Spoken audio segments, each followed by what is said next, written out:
Hi everyone, Olivia Reiner here for Packers News, joined by Ryan Wood and Jim Owczarski. And today we are taking a look at the Packers' third quarter of the 2019 regular season.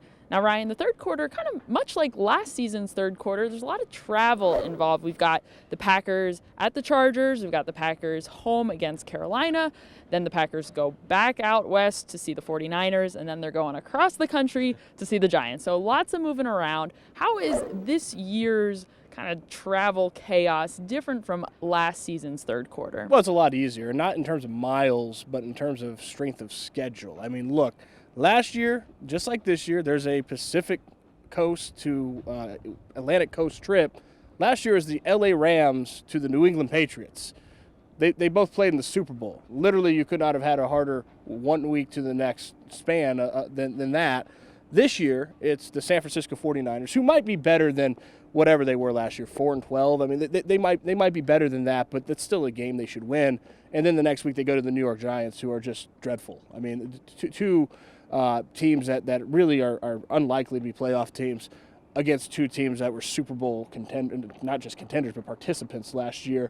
I think the hardest game of those is probably the Los Angeles Chargers, which is starting off the bat. But, I mean, you look at the schedule, the home and road splits, it's similar last year. A lot of home games front-loaded early, a lot of road games later.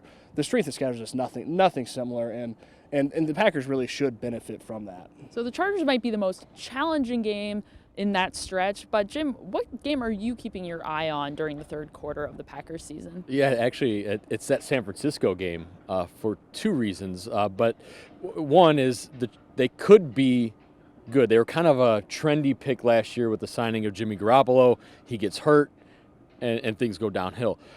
Now with the hiring of Matt LaFleur, look, he's a Kyle Shanahan guy. He coached with Kyle Shanahan for 8-9 years.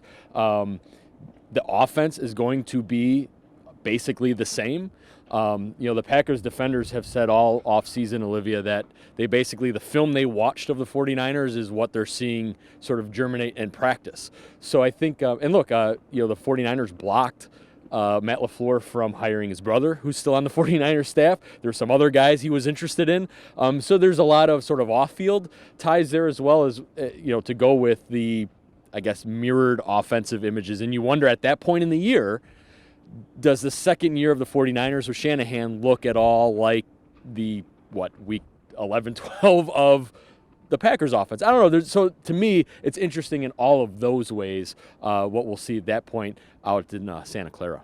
I can guarantee you we're talking about this now, and I'm telling you right now it is something we're most likely going to be talking about when the game rolls around as well during the regular season, so you've already been warned.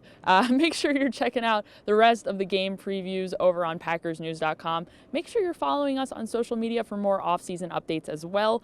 Thank you so much for joining us. We'll see you next time.